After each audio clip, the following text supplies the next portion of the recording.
Qué bueno estar de regreso. Bueno, nuestro viaje fue algo maravilloso. Es bien difícil cuando uno sale del país, tantas experiencias que uno vive, y cuando regresa ya no haya palabras para explicarlo a gente que no lo entiende porque no lo vivieron, y lo peor del caso, no hay nadie que quiera escucharlo. Por lo general los misioneros vamos al campo y después cuesta que alguien, porque ellos están pensando, bueno, hoy voy a hacer esto, ayer hice lo otro, y no están en esa misma frecuencia. Es una de las cruces invisibles de los misioneros. Pero así a grandes rasgos, le cuento que fuimos a Indonesia. Nos tardamos 50 horas para llegar, perdiendo vuelos en todo el camino. Empezamos mal porque el primer vuelo salió 2 horas y media tarde, y eso nos afectó todos los vuelos y tuvimos que reiniciar, ¿verdad?, el viaje. Pero cuando llegamos fue algo bien bonito. En Indonesia, el Castillo del Rey es parte de Educación Cristiana. Entonces tenían un retiro allí de líderes de todo el país en el área infanto-juvenil. Y pudimos ver el hambre que tienen para trabajar no solamente con los cristianos. Cuando usted va a esos países, las personas que son cristianas nacieron de familias cristianas. No necesariamente son cristianos en el sentido de una relación personal con el Señor, pero como nacieron y si nacen en una familia musulmana, pues ellos dicen que son musulmanes. Si nacen en una familia cristiana, y para ellos fue algo novedoso pensar de cambiar la religión de alguien. Ellos trabajan entre toda la comunidad cristiana, aunque no es cristiana. Decimos aquí El Salvador es un país cristiano, pero sabemos bien que estamos rodeados de gente que es enemigo de la palabra, pero sí nacieron en un país cristiano. Es igual allá. Pero desde que ellos empiezan a pensar en ir a un lugar donde no nacieron cristianos, ya es poner su vida, porque es ilegal cambiar de religión en ese país. Alguien pueden cambiar de religión, pero el proselitismo es ilegal. De ahí fuimos a otra ciudad en Indonesia, donde está Jamie Kemp, que fue misionero asociado con nosotros hace muchos años atrás. Trabajó en la Nacional, en evangelismo. Y él tiene una iglesia que está plantando y un ministerio, donde ahí dicen que todos son primos. Allá el que no es cristiano es primo, porque no les gusta mencionar el nombre, ¿verdad? Allá de musulmán, ellos dicen primos por otra madre. Y ahí vimos, en esa ciudad hay 70 universidades y casi todas son musulmanes. Y allí el hermano Jamie tiene una iglesia donde todos son primos. ¿Se imagina? Una iglesia de primos. Los ujieres son primos, el grupo de alabanzas son primos, porque allá no cambian de religión hasta que se bauticen. Entonces ellos alaban a Dios, hacen todo, pero como no se bautizan, pues no cambian su religión, pero son amantes del Señor, y allí ellos reciben bastante crítica por el trabajo que hacen. Pero yo le dije, esto se parece a Castillo del Rey, y nos enamoramos del equipo de él. Era como estar ahí con un equipo de Castillo del Rey. Y él me dijo, solo el nombre cambia, porque es Chialfa, solo el nombre cambia. Dice, pero yo lo que aprendí en El Salvador lo he traído aquí. Ellos van a las universidades a caminar, a buscar su tesoro, y encuentran a alguien que se ve abierto para hablar, y empiezan a hablar con ellos, lo invitan al centro, y es muy bonito. Pero igual, cada uno de ellos que recibe a Cristo se bautiza, puede ser matado por su familia, echado de la casa, desheredado. Hay tantas cosas que les pueden pasar. Allí Indonesia es el país con más musulmanes de todo el mundo, el país más musulmán. Pero también hay una iglesia fuerte que está allí en medio de la persecución. Fuimos allí a Kenia y estamos en una reunión ahí con representantes del Departamento de Misiones de 78 países. Les digo, hermano, eso fue algo maravilloso. Pero ahí los hermanos llegan y hablan acerca de el avance de la obra en sus países a costo de sangre, de golpizas, de ser destituidos de sus casas y sus bienes, sin trabajo. Le digo que el sur de India, ellos tienen, no recuerdo cuántos, el director de misiones de India es amigo mío. Pasé 2 meses con él en India años atrás, y ahora es el director de misiones. Y todos sus misioneros, ahí me dijeron cuando estuve en India, los misioneros de India no van a cualquier otro país, porque si fuera así, todos fueran. Pero todos los misioneros van del sur de India al norte de India para ganar almas. Al norte hay persecución, hay oposición, hay cientos de miles de personas que se han entrenado como soldados. Creo que son como 200,000 que se han formado con armas contrapunzantes, con espadas, con cuchillos, también con fuego y con armas de fuego, a matar todo el que no sea hindú. Y allí ellos, bajo esa persecución, avanza la obra de Dios, a pesar de que pierden todo, a pesar de que la persecución.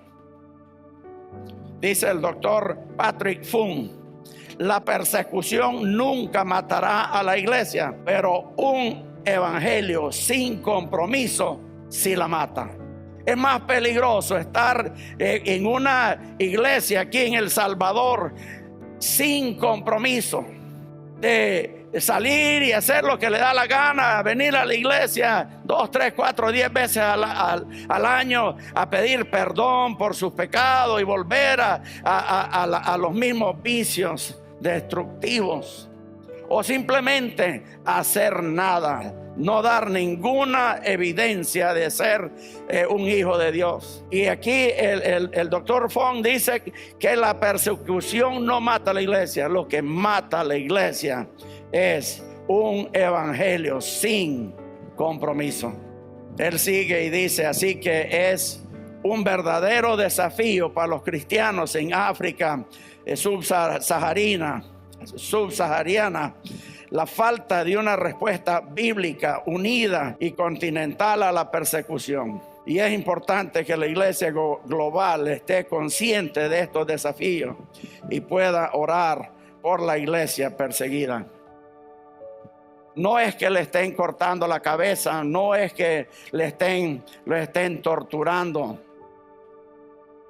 Oremos para que sean fieles en medio de la persecución, que no nieguen a Cristo, que no se acobarden y que vivan su fe dentro de la iglesia, en su familia, en su comunidad, en su país.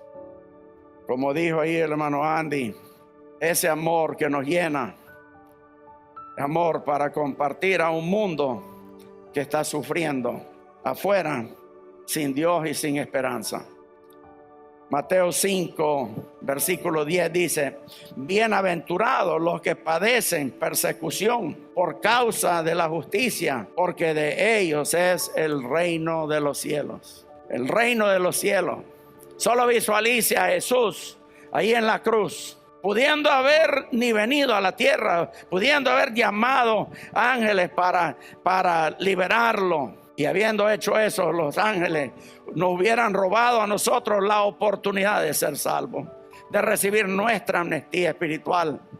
Él, por amor a nosotros y hasta la última generación antes que venga, allí colgó en la cruz, ofreció su vida por nosotros, siendo rey del universo, que un día lo vamos a conocer en ese rol.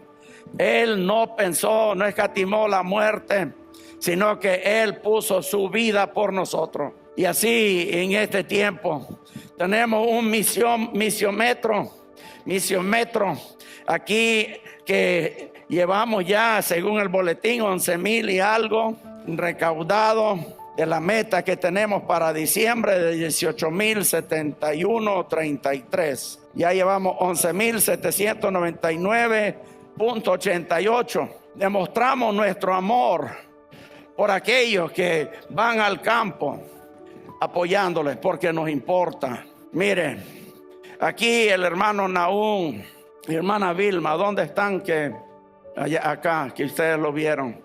Cuando ellos iniciaron para salir al campo, para recaudar sus fondos, no tenían hijos. Ahora casi están del tamaño para entrar a la universidad estos bebés, y todavía no se van, porque la obra no ama lo suficiente a lo que se está queriendo hacer por los niños de Guinea Ecuatorial. El único país de habla hispano debería estar lleno de misioneros de toda Latinoamérica y de allí todas las naciones de África, que son 50 naciones. Pero el Señor nos ha llamado. Ellos van a exponer. Yo al verlos aquí estaba pensando, y perdonen que yo lo diga así, ¿verdad? Pero allí en Guinea Ecuatorial no es si te va a dar malaria. A todos le dan. Si usted, el que vive allí en Guinea Ecuatorial, se hace un chequeo de sangre, siempre tiene evidencia de tener malaria en su sangre. Y ver sus niños y pensar que ellos van a subirse a un avión y van a llevar a estas criaturas que aman con todo su corazón 2 milagros, y van a apostar vida para ir a Guinea Ecuatorial. Yo he viajado en varios países en África y me dicen los misioneros de África que Guinea Ecuatorial es como el país olvidado de África, a pesar de que tienen mucho petróleo y todo. Yo le pregunté aquí al hermano Nahum, ¿y con cuánto te vas? Pero ya estoy cansado de verlo. Me escribe el superintendente y ya viene. Me estaba exigiendo el superintendente. ¿Cuándo viene? ¿Cuánto viene? Siempre va a venir. Sí, va a venir, pero aquí los hermanos, quizás no le dije esto, pues pienso, es que los hermanos a nivel nacional quizás no agarran la visión, ¿qué será? Pero me dijo que necesita $500 mensuales. $500 mensuales, y ellos se van. Ayúdenos a orar, iglesia, para que cada iglesia donde ellos vayan adopten, y que nosotros podamos pagar el déficit, ¿verdad?, del COVID, y poder pensar tal vez en ayudarles más. Ellos fueron líderes en UCCR, son personas de madera fina, y esa gordura, hermanos, lo necesitan en África. Los flacos se mueren también, así que no rebajen ni una libra. Yo estoy así bien para Andy y yo podemos ir.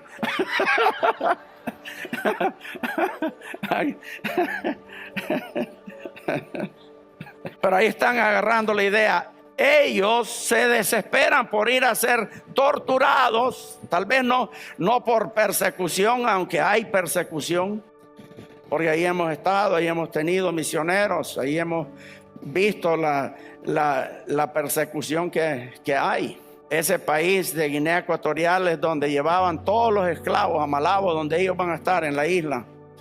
Y de ahí los mandaban a Europa, a los Estados Unidos, a otros países.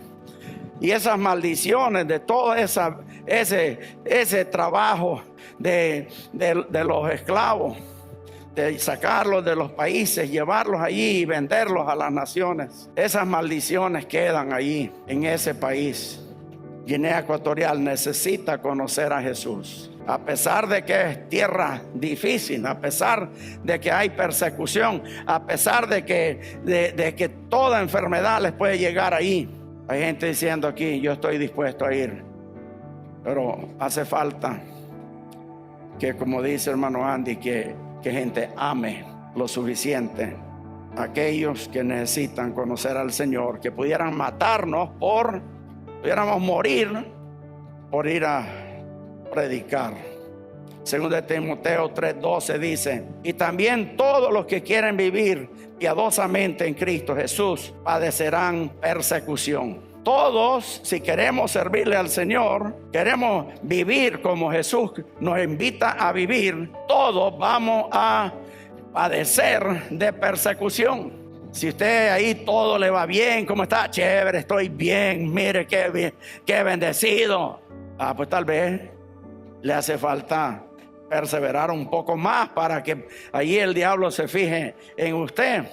Porque si usted le está sirviendo a Dios, está evangelizando, está ayunando, está orando, está dando para que el mundo se convierta, está dispuesto a ir donde Dios quiere que vaya, no hay nada que le va a decir no al Señor, solo sí y sí y sí y amén. Todo lo que Dios quiere para nosotros. Si estamos viviendo así, tal vez nos va a costar nuestro trabajo, tal vez nos va a costar. Mire, se hacen falta tantos obreros a nivel mundial. Juan 15:20 dice: acordaos de la palabra que os he dicho, el siervo no es mayor que su Señor. Si a mí me han perseguido, también a vosotros os perseguirán. Si han guardado mi palabra, también guardarán la vuestra. En Marcos 4:17 dice: pero no tienen raíz en sí y no se mantienen firmes. Por eso, cuando viene la tribulación y la persecución por causa de la palabra, tropiezan. Muchos viven en esa página, muchos viven en esa definición. Personas que no tienen raíces,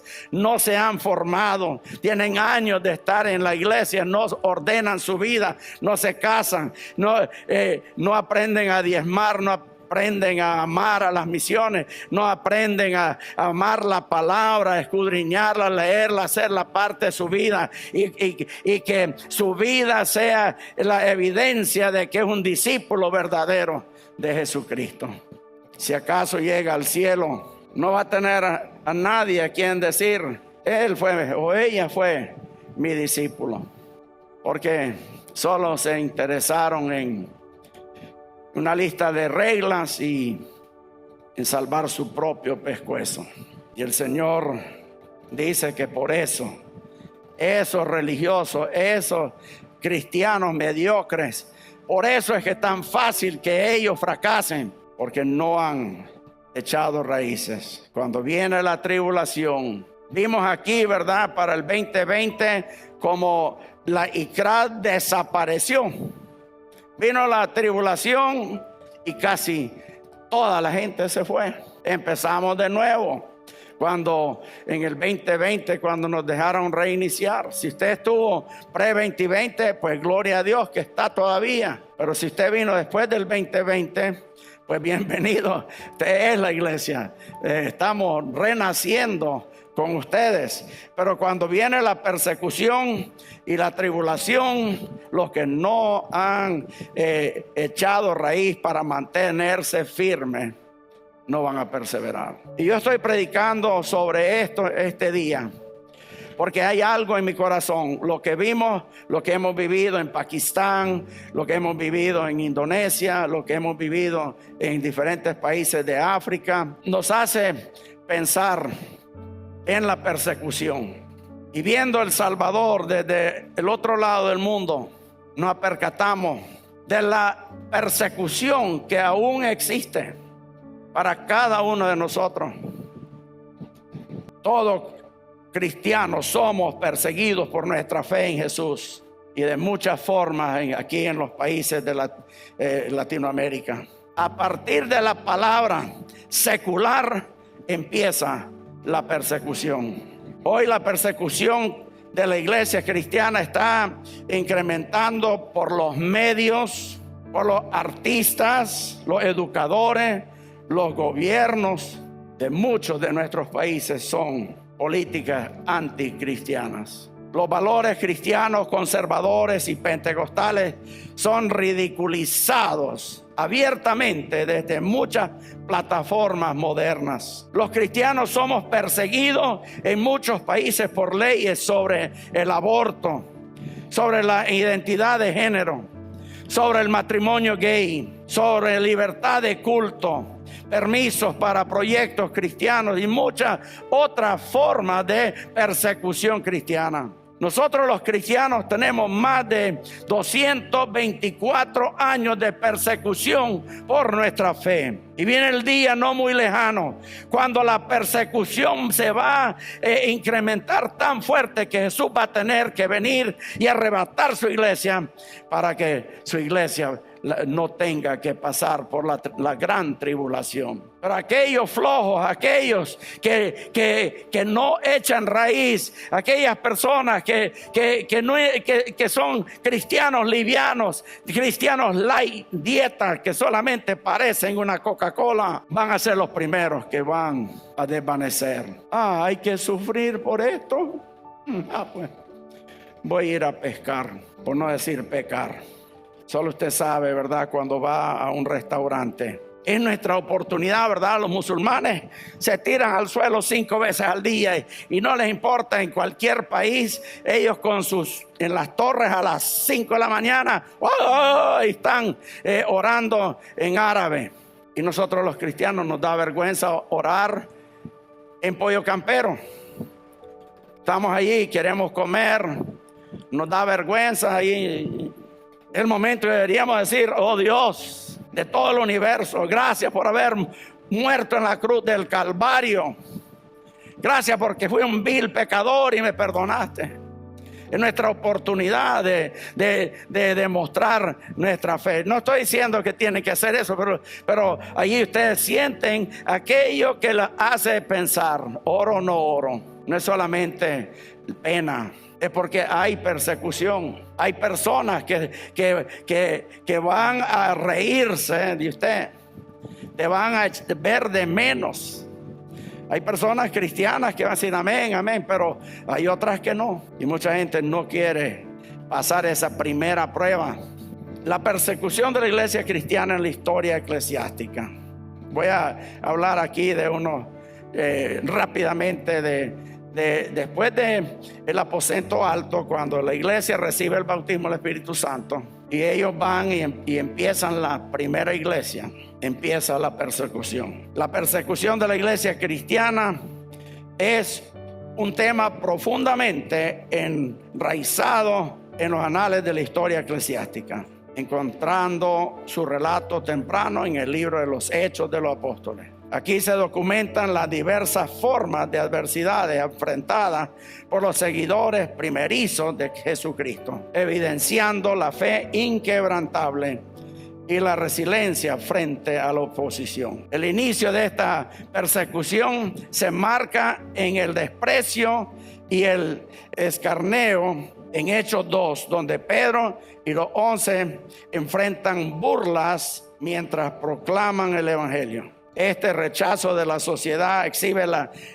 el primer desafío para la iglesia primitiva. Pedro, lleno del Espíritu Santo, cuando están diciendo estos están borrachos, responde valientemente, una demostración de poder celestial, capacitando a los creyentes para soportar la desaprobación terrenal. Y ahí vemos a Pedro, que después de ese discurso 3,000 personas recibieron a Jesucristo. Luego en Hechos capítulo 4, la detención y el arresto siguen como tácticas intimidadoras empleadas para silenciar la difusión del cristianismo. Pedro y Juan son aprehendidos por predicar la resurrección de Cristo, enfrentándose a cuestionamientos y intentos de suprimir el mensaje de esperanza. Aquí en El Salvador no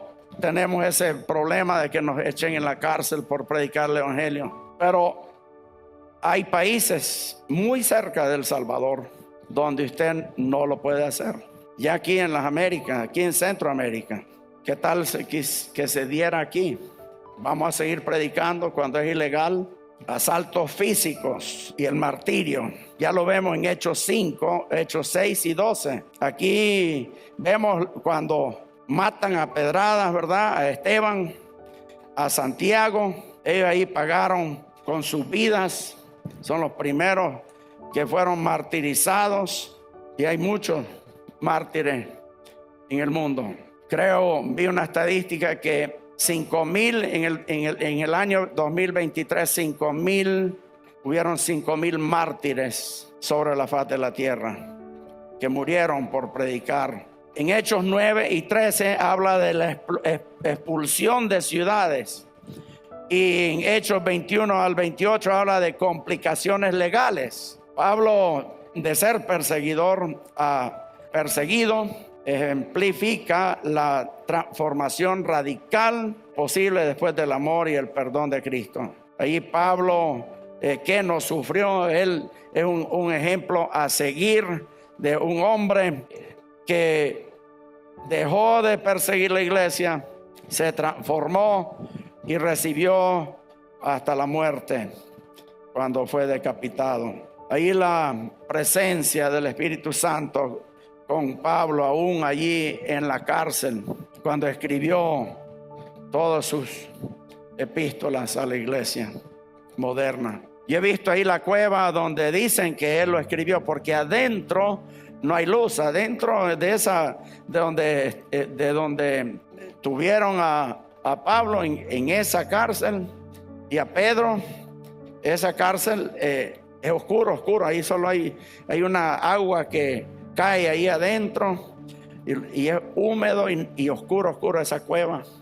Pero hay unos lugares donde tenían celdas donde solo acostado uno no podía ni sentarse, así bajitos. Y allí se piensa que Pablo escribió sus libros, sus epístolas, sus cartas a la iglesia, animándolos a ellos a perseverar. Él no estaba allí diciendo: ay, pobrecito yo aquí sufriendo. Él nos está escribiendo a nosotros hoy en día, 2000 años después, a través de su doctrina, la forma del carácter, debe ser el carácter de un cristiano. Él ahí no está: oren para que me saquen de aquí. Él de seguro estaba orando que le dieran otro pedazo de pergamino para que pudiera seguir escribiendo, que le dieran otra más tinta, otra pluma para poder seguir escribiendo. Y allí en esa posición que allí enfrente de esa cárcel fue donde le cortaron la cabeza a él, y allí en ese lugar ahí en Roma, predicando, y hasta el día de hoy predicando a nuestras vidas a través de su martirio y su ejemplo a seguir. Si Jesús y sus discípulos sufrieron, no fue para que nosotros tuviéramos una vida tan feliz que nada nos pasara. No era para que nosotros viviéramos otra vez en el huerto de Edén. Vamos a vivir en el cielo por toda la eternidad, pero aquí en la tierra vamos a tener persecución. Y si le servimos al Señor, vamos a ser perseguidos por la cultura no cristiana. La persecución de la iglesia cristiana en estos últimos días es muy diferente a través del poder transformador del mensaje de Jesús. Los creyentes a través de los siglos continúan encontrando inspiración en estos actos de fe inquebrantable, fortaleciendo su compromiso con el Evangelio independientemente de los desafíos que enfrentan. En el mundo actual, la persecución de los cristianos es una realidad dolorosa y omnipresente, y afecta a millones de fieles en varios rincones del planeta. Basado en la Biblia y otras obras está un libro que se llama Prepare for Persecution, prepare para la persecución. Y los datos son alarmantes sobre la persecución cristiana. Podemos observar cómo la fe enfrenta adversidades en diversos contextos, especialmente en países de mayoría musulmana. En la actualidad, 31 de los 50 países donde los cristianos son más perseguidos son países de mayoría musulmana.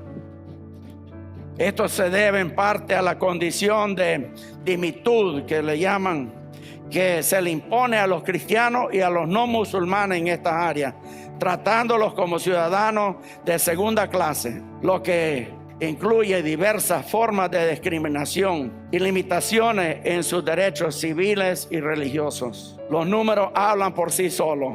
Más de 365 millones de cristianos viven bajo condiciones de extrema persecución en el mundo. 365 millones de cristianos. Eso es como la población de todas las Américas. En el año 2023, casi 5,000 cristianos fueron martirizados por su fe. 4,000 fueron secuestrados. Pero la nueva estrategia no es tanto martirizar o secuestrar. La nueva estrategia que están usando estos países es que hacen que la gente se vaya de su ciudad y su país. Más de 295,000 cristianos han sido forzados a abandonar sus hogares.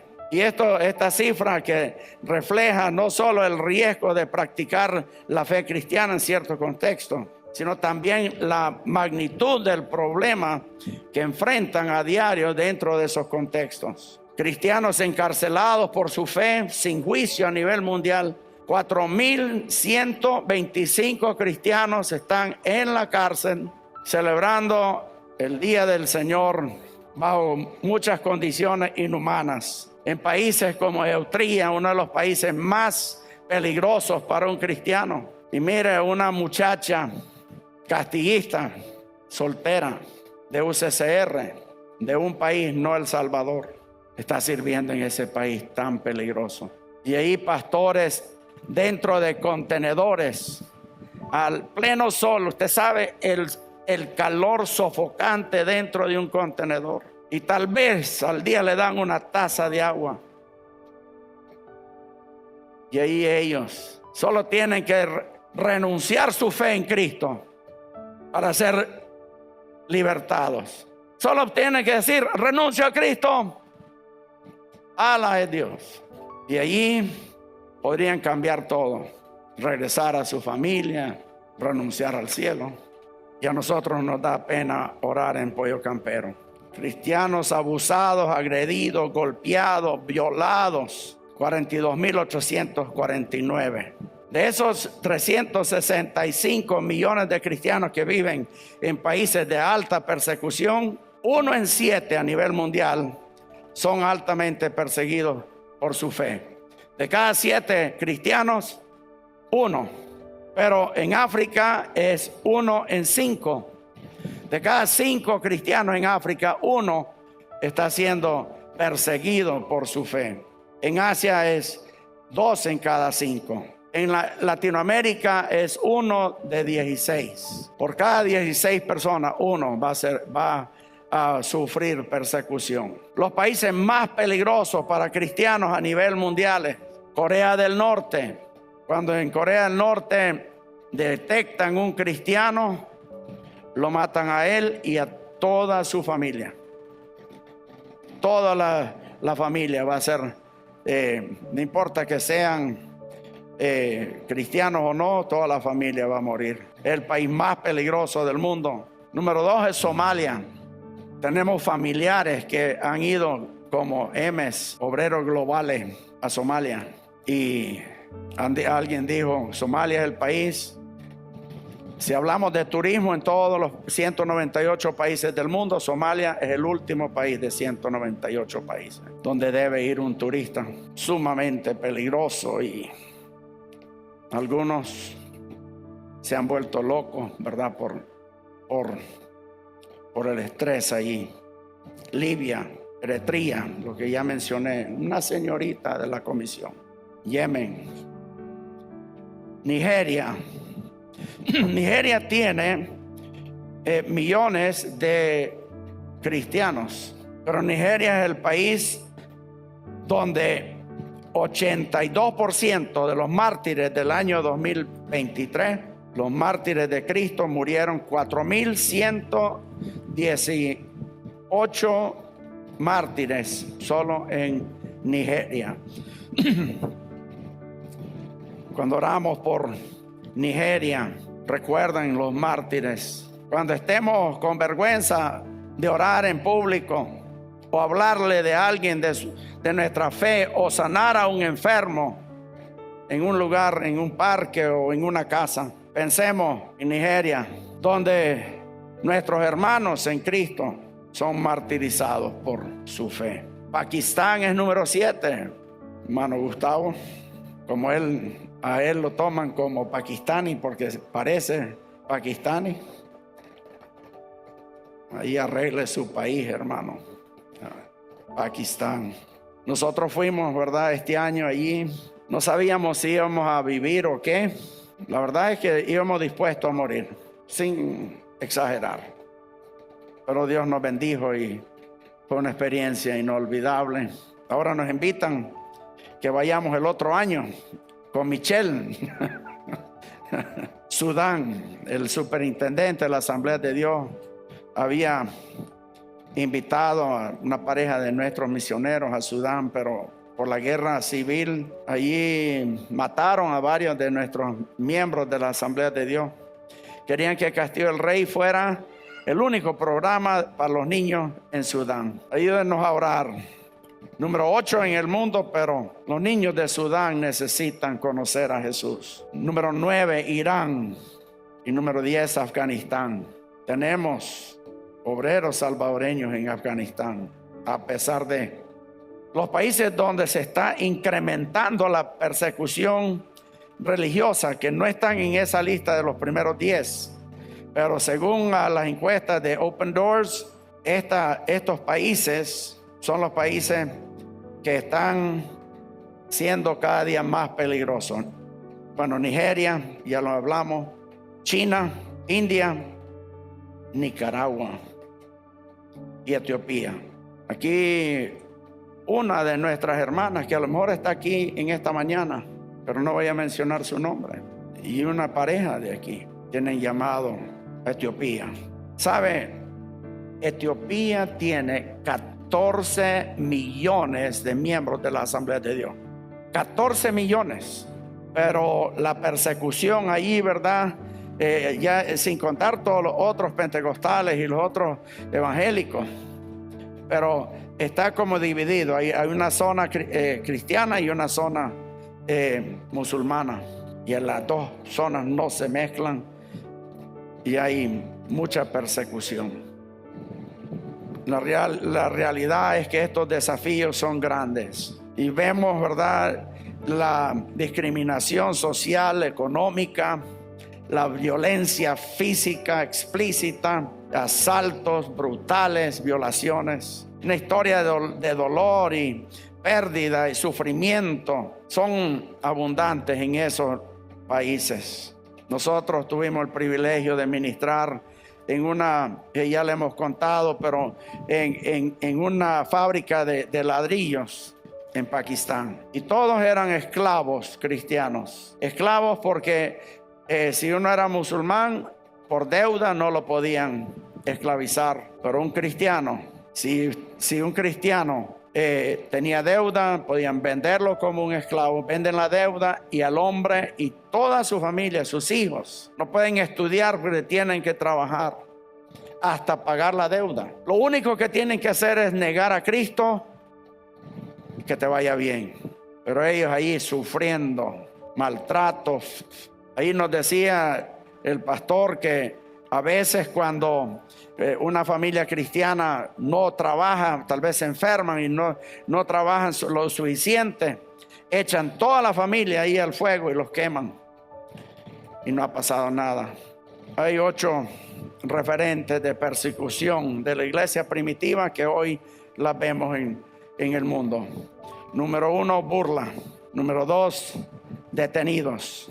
Eso de la burla ya lo he mencionado suficiente. Mucho bullying. Yo recibí bullying en Nicaragua por ser cristiano evangélico, por ser de las asambleas de Dios. Bueno, no voy a mencionar, he hablado de eso en otras veces. Detenidos, amenazas directas e indirectas, encarcelamiento. Número 5, asalto físico. Número 6, martirio. Aquí en El Salvador, cuando se estableció las asambleas de Dios, hermano Josué, el abuelo de él me contaba de que aquí algunos de los próceres fueron apedreados y hasta murieron por predicar la palabra. En Nicaragua, en mi infancia, en los años 50, 60, no había culto donde no volaban las piedras, amarraban a borrachos y los tiraban a la iglesia, nos ultrajaban, nos agarraban a pedradas en las campañas, nos tiraban de todo, entraban a caballo a golpear aún a mi mamá, y tantos recuerdos de persecución de mi infancia, de mi niñez. No morimos, pero murieron otros macheteados, y eso a manos de cristianos, ¿verdad? No de musulmanes. Expulsión. Cientos de miles de salvadoreños cristianos tuvieron que abandonar sus casas y emigrar fuera del país por cuestiones de seguridad. Entre ellos iban cristianos, iban también, ¿verdad?, gente de mala vida, pero también iban cristianos. Y saben, algo muy lindo que pasó con todos los latinos que han llegado a los Estados Unidos. La iglesia Asamblea de Dios en los Estados Unidos estaba muriéndose, no crecía, cada año iba para abajo, y todos los inmigrantes cristianos latinos llegaron, y la Asamblea de Dios en los Estados Unidos está creciendo por todos los latinos que se están convirtiendo y que están predicando donde ellos están. Tal vez no están en su país trabajando, pero ahí están sirviendo. Si nos ponemos a analizar el nivel de persecución religioso que experimentamos, podemos ver varias cosas que nos afectan, pero es de esperar que esto incremente exponencialmente en estos años venideros. Nosotros los cristianos tenemos que entender que nosotros vamos a ser perseguidos por nuestra fe. Nuestro llamado no es quejarnos, sino que mostrar el amor de Jesucristo bajo toda circunstancia. Dios no quiere que nosotros nos hagamos las víctimas o que busquemos represalias. Nuestro llamado es reflejar el reino de Dios en toda prueba o circunstancia de la vida. Señor, en esta mañana, tú sabes por qué has puesto este mensaje en mi corazón, Señor. Tú sabes, Señor, lo que viene. Tú sabes las circunstancias que vienen sobre la faz de la tierra en estos momentos. Y, Señor, yo sé que estamos predicando aquí a un remanente que, a pesar de cualquier circunstancia, no vamos a doblar rodillas al Dios de este mundo, sino que vamos a servirte a ti. Señor, que cada padre de familia decida que él va a servirte a ti, que no va a ser un cristiano tibio, frío, un cristiano sin compromiso. Y así cada madre aquí también. Y, Señor, que sus hijos te sirvan, que ya no escuchemos palabra de que la niña que fue guardiana ahora está embarazada fuera de matrimonio, o que el niño que fue guardián está en la cárcel porque era pandillero. Oh, Señor, que podamos tener una relación tan fuerte contigo, Señor, como iglesia, los unos ayudándonos a los demás, Señor, cada uno hombro a hombro haciéndole frente, no solo por los niños de nuestra iglesia, de nuestras familias, pero todos los niños, como vimos ayer, 1,200 niños, Señor, que son parte de nuestra iglesia en la central y los anexos. Ayúdanos, Señor, con cada uno de esos niños a prepararlos para que puedan resistir el plan de ataque que Satanás va a poner para apostar su vida y su alma. Ayúdanos, Señor, a poder pararnos firmes, Señor, en medio de la tribulación, en medio de la persecución, en medio de los momentos difíciles, en medio de lo que viene, Señor, sea plaga, sea erupción de volcanes, sea terremotos, sea, Señor, guerra o rumores de guerra.